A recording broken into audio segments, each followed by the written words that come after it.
O material que a gente tem hoje é fascinante. É um trecho curtinho do Evangelho de João, capítulo 1, versículos 15 a 18. São só 4 versículos, mas, nossa, a densidade de ideias aqui é impressionante. É quase como um arquivo compactado, que, quando a gente abre, revela uma quantidade enorme de informações. Exatamente. É o final do famoso prólogo de João, e cada frase parece ser assim o clímax de uma ideia que ele vinha construindo. É um daqueles trechos que se pode passar a vida inteira estudando. Então, para colocar todo mundo na mesma página, vamos ler o texto na íntegra. Diz assim: João testemunha a respeito dele e exclama: Este é o de quem eu disse. O que vem depois de mim tem, contudo, a primazia, porquanto já existia antes de mim. Porque todos nós temos recebido da sua plenitude e graça sobre graça. Porque a lei foi dada por intermédio de Moisés, a graça e a verdade vieram por meio de Jesus Cristo. Ninguém jamais viu a Deus. O Deus unigênito que está no seio do Pai é quem o revelou. A nossa ideia hoje é mergulhar fundo nisso, com a ajuda de uma pilha de comentários para entender o que está acontecendo aqui.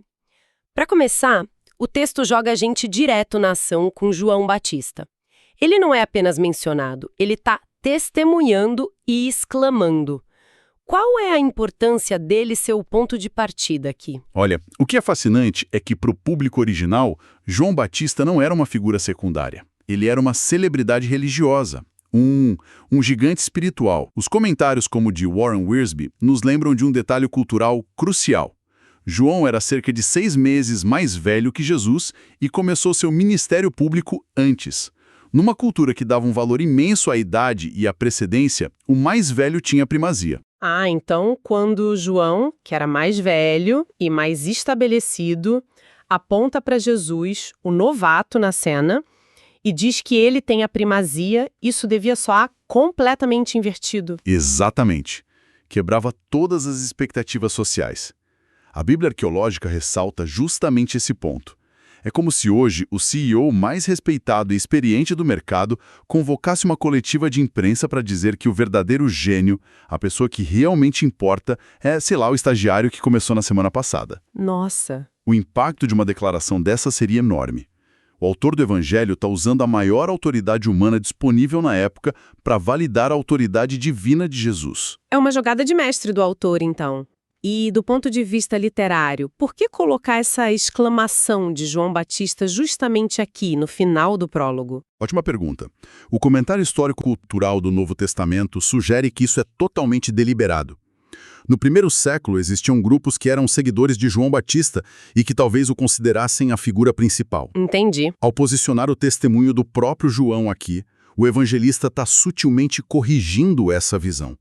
Ele usa as palavras do próprio João Batista para dizer: olhem, ele era a testemunha, o dedo que aponta, mas Jesus é a pessoa para quem ele aponta. Ele é o centro de tudo. E o que ele diz é um paradoxo que dobra a mente. O que vem depois de mim já existiu antes de mim.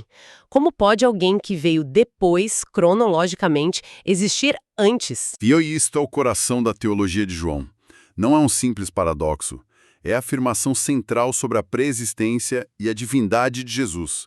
João Batista está dizendo: ele apareceu no cenário público depois de mim, mas sua existência é eterna, anterior à minha. O comentário de William MacDonald enfatiza isso, dizendo que João Batista era o maior dos profetas, mas ele mesmo se via como nada em comparação com aquele que anunciava. Certo. Não é uma questão de idade ou de quando o ministério começou, é uma questão de natureza. Um é humano, o outro é divino e eterno. Essa ideia de Jesus ser eterno, de ter essa natureza divina, talvez seja a única forma de entender a promessa incrível que vem logo em seguida no texto. O versículo 16 diz: porque todos nós temos recebido da sua plenitude e graça sobre graça. O que é essa plenitude e o que significa graça sobre graça? Parece uma repetição, né? Parece, mas a linguagem aqui é riquíssima. A plenitude se refere à totalidade da natureza e dos atributos divinos que habitam em Cristo. A ideia é que ele é a fonte de tudo.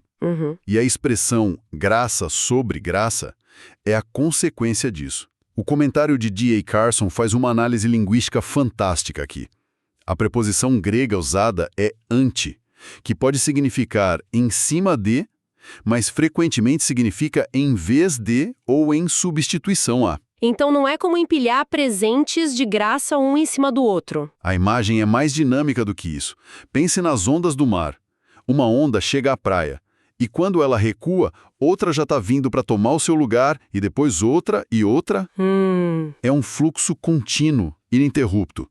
Uma graça para a necessidade de agora é substituída por uma nova graça para a necessidade do momento seguinte. Não é uma reserva estática de graça, mas uma fonte que jorra incessantemente. Gosto dessa imagem das ondas porque ela também sugere que a gente não pode estocar graça. Você não pode pegar um balde e levar a onda para casa. Você precisa estar na praia, presente, para receber a próxima. Isso muda completamente a forma como a gente pensa sobre a vida espiritual diária. Perfeito. É exatamente essa ideia. O comentarista Matthew Henry, séculos atrás, usou uma imagem parecida, a de uma fonte que nunca seca. Recebemos dessa plenitude de Cristo não apenas uma grande quantidade de graça, mas uma sucessão interminável de favores divinos, um suprimento sempre novo que atende perfeitamente à necessidade do momento. E essa ideia de uma provisão contínua e abundante de graça nos leva a um dos contrastes mais famosos da Bíblia, no versículo 17. Porque a lei foi dada por intermédio de Moisés, a graça e a verdade vieram por meio de Jesus Cristo. A leitura superficial disso pode levar à conclusão de que a lei é a coisa ruim e a graça é a coisa boa. É isso que o texto está dizendo? De jeito nenhum, e os comentaristas são unânimes quanto a isso. O contraste não é entre ruim e bom, ou errado e certo. É um contraste entre preparação e cumprimento. A Bíblia de Estudo MacArthur é muito clara. A lei dada por meio de Moisés era boa, santa e justa. O problema nunca foi a lei em si. O problema era a nossa incapacidade de cumpri-la, certo? A lei estabelecia um padrão perfeito que ninguém conseguiu alcançar. Ótima. A lei é como um espelho. Você olha no espelho e ele te mostra perfeitamente que seu rosto está sujo.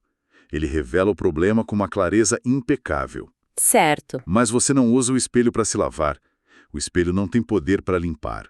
A lei revela o pecado, mas não oferece o poder para vencê-lo. Então a lei te mostra que você está doente, mas não oferece o remédio. Precisamente. Ela exige uma justiça que a gente não tem. Aí entra a segunda parte do versículo. A graça e a verdade vieram por meio de Jesus Cristo. A graça não ignora o padrão da lei, ela o cumpre em nosso lugar e nos oferece como um presente a justiça que a lei exigia. Hernandes Dias Lopes resume isso de forma brilhante. A lei era a sombra, a planta baixa, o projeto. Cristo é a substância, o edifício pronto, a realidade para a qual a sombra sempre apontou. Não é que a lei foi descartada, mas que seu propósito foi cumprido em Cristo. Houve uma mudança de sistema operacional, por assim dizer. De um sistema baseado na exigência para um baseado na dádiva. Essa mudança de sistema parece ser o que prepara o terreno para a declaração final clímax de todo esse argumento no versículo 18. Ele começa com o que parece ser um problema intransponível. Ninguém jamais viu a Deus. Depois de falar sobre a plenitude, a graça infinita e a verdade, o texto nos joga essa barreira. Como a humanidade pode se relacionar com um Deus que é, por definição, invisível? Essa é a tensão fundamental de toda a revelação do Antigo Testamento. A invisibilidade e a transcendência de Deus são afirmadas repetidamente. O comentário histórico-cultural nos lembra que nem mesmo Moisés, que é descrito como alguém que falou com Deus face a face, viu a essência divina. Certo. A própria lei dizia que ninguém poderia ver a face de Deus e continuar vivo. Mas então o que significava falar face a face? D.A. Carson explica que essa era uma poderosa metáfora para descrever uma comunhão extraordinariamente íntima, direta e sem intermediários, diferente da experiência de qualquer outro profeta. Mas não era uma visão literal da essência de Deus. O problema permanecia. Se Deus em sua essência é invisível e inacessível, como podemos conhecê-lo de verdade? E a resposta está na segunda metade do versículo, imagino. Exato. A solução para o Deus invisível é uma revelação visível. O texto continua. O Deus unigênito que está no seio do Pai é quem o revelou. E aqui está uma das palavras mais importantes de todo o Evangelho. A palavra grega traduzida como revelou é exegésato. Soa familiar. É de onde vem a nossa palavra exegese. Exatamente. Exegese é o ato de explicar, interpretar, extrair o significado de um texto. O que o Evangelho de João está afirmando é que Jesus é a exegese viva de Deus. Ele não apenas fala sobre Deus, ele explica Deus com sua própria vida. Ele torna o Deus abstrato e invisível em alguém concreto e compreensível. Uau! Ele é a tradução perfeita de Deus para a linguagem humana. Dizer que Jesus exegetizou Deus é uma afirmação de uma força absurda. Reforça isso. Não é uma imagem sentimental, sabe? Na cultura da época, reclinar-se no seio de alguém durante uma refeição era um sinal da mais profunda intimidade, confiança e comunhão. Entendi. O autor está dizendo que Jesus compartilha uma união eterna e íntima com o Pai. Por causa dessa intimidade única e incomparável, somente ele está qualificado para revelar o Pai de forma completa e verdadeira. Quem ele é, revela quem Deus é. Certo. Vamos tentar conectar todos esses pontos. Analisamos esse texto de quase 2000 anos, exploramos o contexto cultural, a linguística. Mas e daí? Como isso tudo se conecta com a vida prática hoje? Se a gente juntar as peças, as implicações são bem diretas e profundas. Primeiro, a ideia de graça sobre graça, das ondas contínuas. Isso ataca diretamente a mentalidade de escassez que muitas vezes a gente tem na vida espiritual.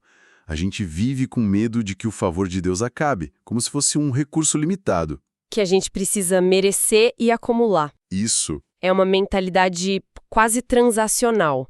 Eu preciso fazer o suficiente para garantir a minha cota de graça para hoje. Exato. E o texto propõe o oposto, uma mentalidade de abundância. Como sugere o comentário Wiersbe, a proposta é viver pela graça, recebendo hoje o favor imerecido que supre a necessidade de hoje, com a confiança absoluta de que amanhã haverá uma nova onda de graça para a necessidade de amanhã. Isso liberta da ansiedade de performance. Com certeza. E a segunda implicação tem a ver com a busca por conhecer a Deus. Se Jesus é a exegese de Deus, a explicação definitiva, então a forma mais clara, direta e completa de entender o caráter de Deus, o que ele valoriza, como ele age, é olhando para Jesus. Não é uma de várias maneiras, é a maneira. Isso. O comentário MacDonald diz de forma sucinta: quem viu Jesus viu o Pai.